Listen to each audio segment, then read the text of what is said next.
up YouTube? Today I'll be making a video on how to replace your rear wiper motor. It's really simple, but figured why not make a video to help someone out. So this, I already took it off. It's just gonna go right on top of there, and then all you're gonna do is, there's like a little spot that has a screw. It only has one screw. You can see it right there on the left side, which is gonna be looking something like this. It's the only hole that this plastic piece has.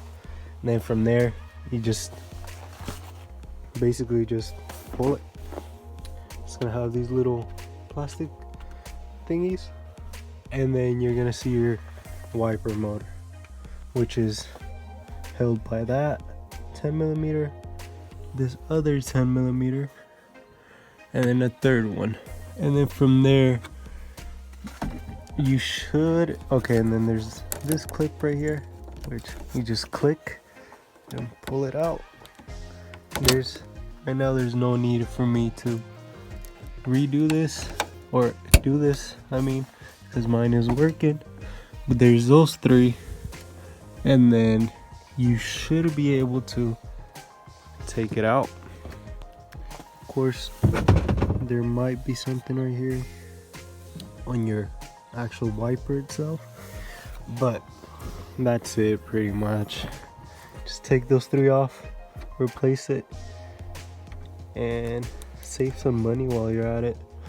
It's pretty simple. You can get this from a junkyard or eBay, and I'm not really all that sure how much they cost. It should be like between $30 and $50, but there it is. I don't think you need to take anything else off. Should be it.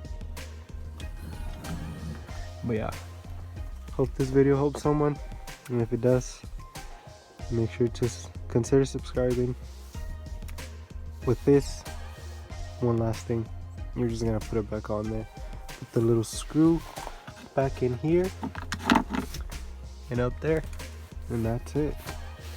Just make sure everything pops into place. But yeah, thank you for watching.